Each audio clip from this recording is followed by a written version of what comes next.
ताकत के जरिए अमन। ईरान के साथ मुज़ाकरात के दौरान अमरीकी फौजी ताकत का मुजाहरा देखने को मिल रहा है। अमरीकी फौज के मुताबिक तैयारा बरदार बहरी जहाज अब्राहम लिंकन ने फौजी सप्लाई बहरी जहाज़ों के हमरा बहिरे अरब में सफ़र किया है। अमरीकी सेंट्रल कमांड सेंटकॉम के ऐलान के मुताबिक तैयारा बरदार बहरी जहाज USS अब्राहम लिंकन ने 2 फौजी सप्लाई बहरी जहाज़ों और अमरीकी कोस्ट गार्ड्स के 2 जहाज़ों के हमरा बहीरे अरब में सफ़र किया है, यानी उस तरफ कूच किया है। हफ्ते के रोज़ सोशल मीडिया प्लेटफॉर्म एक्स पर सेंट्रल कमांड ने मजीद बताया कि नक्ल हरकत तैयारा बरदार जहाज़ के फ़िज़ाई विंग के तैयारों की परवाज़ों के साथ की गई और ये मुश्तरका बहरी सफ़र ऑपरेशनल तैयारियों के मुजाहरे का हिस्सा था। पैगाम के अख्तिताम पर ताकत के ज़रिए अमन का नारा दर्ज किया गया था। ये पेशरफ्त एक ऐसे वक्त में सामने आई है जब अमरीकी सदर डोनाल्ड ट्रंप ने ईरान के साथ होने वाले मुज़ाकरात को खुश आइंद करार देते हुए कहा है कि तेहरान शिद्दत से किसी मुआहदे तक पहुंचना चाहता है। डोनाल्ड ट्रंप ने कहा कि मुज़ाकरात का नया दौर अगले हफ्ते मुनक्किद होगा। उन्होंने इस बात का यादा भी किया कि ईरान को कभी एटमी हथियार हासिल नहीं करने दिए जाएंगे। साथ ही उन्होंने इशारा दिया कि एक बड़ा बेड़ा मशरिक़ वस्ता की जानिब बढ़ रहा है। अमरीकी मीडिया ने अपने ज़राए के हवाले से बताया कि मस्कत में वाशिंगटन और तेहरान के दरमियान होने वाले मुज़ाकरात बराह रास्त थे, जो जून 2025 में ईरान की एटमी तंसीबात पर अमरीकी बमबारी के बाद उस नौयत की पहली मुलाकात थी। वेबसाइट एक्सियोस ने एक ज़राए के हवाले से बताया है कि अमरीकी मंदुबीन स्टीव विटकॉफ और जेरेड किश्नर ने मस्कत मुज़ाकरात के दौरान ईरानी वज़ीर ख़ारजा से मुलाकात की। इसी तरह एक और न्यूज़ एजेंसी के ज़रिए तस्दीक हुआ कि सल्तनत ओमान में ईरान और अमेरिका के हुक्काम के दरमियान होने वाले मुज़ाकरात आमने सामने थे। अमरीकी नेटवर्क ने बताया कि ईरानी हुक्काम के मुताबिक ये बातचीत 8 घंटे तक जारी रही। दूसरी जानिब ईरानी वज़ीर ख़ारजा अब्बास अराग़ची ने इन मुज़ाकरात को मुस्बत करार देते हुए कहा कि वाशिंगटन और तेहरान के दरमियान एतमाद बहाल होना शुरू हो गया है। इनके मुताबिक जुमे के मुज़ाकरात ईरानी एटमी प्रोग्राम से मुतालिक किसी मुफाहमत की बुनियाद बन सकते हैं। इसी दौरान एक और ज़राए की रिपोर्ट आई कि ईरान ने बैलिस्टिक मिसाइल्स की तंसीबात की मरम्मत कर ली है और इन एटमी तंसीबात में भी महदूद मरम्मती काम किया है, जो गुज़िश्ता साल अमरीकी और इसराइली हमलों में मुतासिर हुई थी। अखबार की जानिब से सैटेलाइट तस्वीर के तज्ज़िये से जाहिर होता है कि गुज़िश्ता महीनों में मिसाइल साजी और लॉन्चिंग के दर्जनों मकामात पर मरम्मती काम किया गया, जबकि इंटेलिजेंस जायज़ों के मुताबिक जून के हमलों के बाद से बैलिस्टिक मिसाइल्स प्रोग्राम को काफ़ी हद तक दोबारा बहाल कर लिया गया है।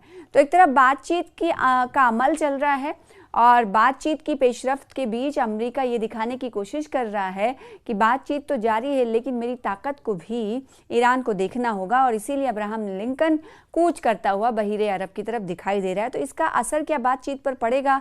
क्या ईरान भी अपने ताकत को आने वाले दिनों में या फिर यूरेनियम अफजुदगी के हवाले से किसी तरह की वीडियो को जारी कर सकता है? जैसे माजी में हमने कई बार देखा है कि कई सारे सैन्य जो एटॉमिक ठिकाने हैं उसके वीडियोस भी ईरान की तरफ से जारी किए गए हैं। तो जहां बातचीत के अमल को खुशाइन करार दिया जा रहा है, तो दूसरी तरफ अमेरिका की तरफ से अपने ताकत का भी इजहार किया जा रहा है, ताकत का भी मुजाहरा किया जा रहा है कि देखिए हमारे पास इस तरह की ताकत है, यानी हमें कम में मत आके ईरान। तो अमेरिका और ईरान के दरमियान हो रहे मुज़ाकरात के हवाले से हमने देखा कि पहले इस मुद्दे पर सालसी मीडिएशन की गई है और मीडिएशन के साथ उससे पहले मीटिंग हुई। अब्बास अराग़ची की वो तस्वीरें भी आपने देखी जो ये दिखा रही थी कि बातचीत के अमल की शुरुआत होने वाली है। तो मुज़ाकरात कल शुरू हुआ जिस पर दुनिया की निगाहें टिकी हुई थी। ये मुज़ाकरात खुशाइंद करार दिए गए हैं। अब्बास अराग़ची की तरफ से भी ये इस हवाले से कहा गया है। ईरान के वज़ीर दिफ़ा हैं, उनकी वज़ीर ख़ारजा हैं, उनकी तरफ से ये सीधे तौर से बात कही गई है कि हमारी जो बातचीत चल रही है वो सही तरीके से चल रही है, मुस्बत है, खुशाइंद है। और इसी तरीके से अमेरिका की तरफ से भी इस पर बात अपनी तरफ से इजहार ख्याल करते हुए कहा गया है कि बातचीत जो है पॉजिटिव वे में आगे चल रही है। लेकिन इसके बावजूद अमेरिका की तरफ से अब्राहम लिंकन का बहीरे अरब की तरफ कूच करना कहीं ना कहीं ताकत का मुजाहरा ही की जानिब इशारे करता है। तो एक तरफ से ये समझा जा सकता है कि क्या अमेरिका ताकत के ज़रिए अमन का रास्ता इख्तियार करना चाहता है, यानी अमेरिका और ईरान के दरमियान जो बातचीत चल रही है, बातचीत एक तरफ, और दूसरी तरफ अपना दबाव बढ़ाने के लिए ईरान के साथ ईरान को ये दिखाना कि देखिए हम इतने ताकतवर हैं। तो दूसरी तरफ सीधे तौर पर दो टूक अंदाज में ईरान की जानिब से कहा गया है कि बातचीत एक तरफ और दूसरी तरफ हम यूरेनियम अफजूदगी को लेकर एटॉमिक अफजूदगी को लेकर जो बात है, यूरेनियम अफजूदगी को लेकर उस पर बात वो नहीं करना चाहता है। लेकिन हमने देखा कि अमेरिका की तरफ से कहा गया था कि इस मुज़ाकरात में, इस बातचीत में इस मुद्दे को भी हम टच करेंगे, यानी इस पर भी बात करेंगे। लेकिन ईरान ने पहले ही आया किया है, बात इस पर जोर देकर कही है कि हम बातचीत जारी रखेंगे, लेकिन मुज़ाकरात हम शुरू तो कर रहे हैं, लेकिन यूरेनियम अफजूदगी को लेकर ईरान किसी तरह के बैक पर जाना नहीं चाहेगा, और किसी तरीके से पुश बैक के हवाले से अगर अमेरिका की तरफ से बातचीत की जाती है तो उसको टच नहीं करेगा। इस हवाले से ईरान ने पहले ही वाजे कर दिया है, लेकिन अमेरिका का ये कहना है कि वो इस पर भी बातचीत करेंगे। तो आने वाले दिनों में देखेंगे कि जब इस तनाजुर में बातचीत और मुज़ाकरात आगे बढ़ेगा तो क्या इस मुद्दे को भी टच किया जाएगा, और देखना होगा कि ईरान की तरफ से किस तरह के रद्देमल का इजहार किया जाता है। तो दूसरी जानिब आपने देखा होगा कि मुज़ाकरात और बातचीत का जो अमल शुरू हुआ है, ये एक ऐसे वक्त में शुरू हुआ है जब ईरान में जारी तशद्दुद ज़दा जो एहतजाज था, वो कहीं ना कहीं कई लोगों की के जाबहक होने की खबर के बाद अमेरिका की जानिब से लगातार इंतबाह दिया गया कि ईरान अपने लोगों पर जो जुल्म कर रहा है वो जुल्म ना करे, और नहीं तो अमेरिका उस पर हमला कर देगा।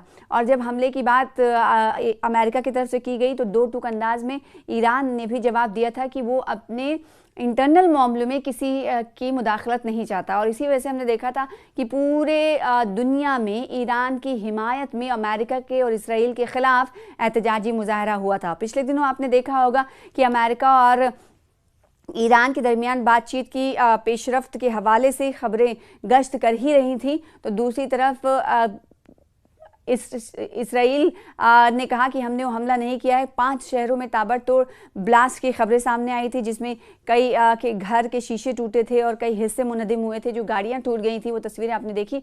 लेकिन उसके फ़ौरन बाद ही हमने देखा था कि इसराइल ने कह दिया था कि इस हमले में इसराइल का कोई हाथ नहीं है, और अमेरिका तो ऐसे में ये और उसके बाद हमने देखा था कि कई महीनों के बाद इसराइल के सुप्रीम लीडर अली खामनेई कई माह के बाद ज़हूर उनका हुआ था, यानी वो सामने आए थे और सामने आकर उन्होंने कहा था कि अगर अमेरिका ने इस ईरान पर हमला किया तो इसको पूरे ईरान पर हमला माना जाएगा, इलाकाई जंग मानी जाएगी, जंग की शुरुआत मानी जाएगी, और उसका वैसे ही जवाब ईरान देगा। और उसके बाद हमने देखा कि ईरान के अमेरिका के बयानात में थोड़ी सी नरमी आ रही थी। डोनाल्ड ट्रंप की तरफ से जो बयानात दिए जा रहे थे उसमें नर्म रवैये का इख्तियार किया गया था। उनका कहना था कि बातचीत की टेबल पर हम आना चाहते हैं, ईरान से हम बातचीत करेंगे, और बातचीत की शुरुआत के हवाले से भी कई तरह की बातों की तलकीन की गई थी, बातों का इशारा दिया गया था। और ऐसे में मुज़ाकरात पर अब दोनों ममालिक की जानिब से पेशरफ्त हो गई है। अब देखना होगा कि इस मुज़ाकरात के बाद क्या दोनों ममालिक के दरमियान जो कशीदगी थी, ऐसी हालत बन गई थी कि हमला होगा, अब होगा, तब होगा, या अमेरिका की तरफ से हमला जब ईरान पर किया जाएगा तो उसका ताबड़तोड़ जवाब ईरान देगा। ईरान ने साफ लफ्ज़ों में कह दिया था कि अगर अमेरिका किसी तरह की गुस्ताखी करता है तो उसका जवाब मुंह तोड़ अंदाज में दिया जाएगा, यानी जंग की शुरुआत हम समझेंगे कि अमेरिका ने जंग की शुरुआत कर दी है। अमेरिका भले ही जंग की शुरुआत करेगा, लेकिन ईरान ने कहा कि ख़त्म हम उस जंग को करेंगे। तो ऐसे में कहीं ना कहीं दोनों ममालिक के दरमियान जो कशीदगी थी वो कहीं ना कहीं इस वक्त थोड़ी नर्म पड़ रही है, क्योंकि अमेरिका की जानिब से जो पेशरफ्त के हवाले बातचीत की पेशरफ्त का इशारा दिया गया था, उसके बाद हमने देखा कि मीडिएशन के बीच इस बातचीत मुज़ाकरात की शुरुआत हुई है, लेकिन इसका अंजाम क्या होगा ये देखने वाली बात होगी।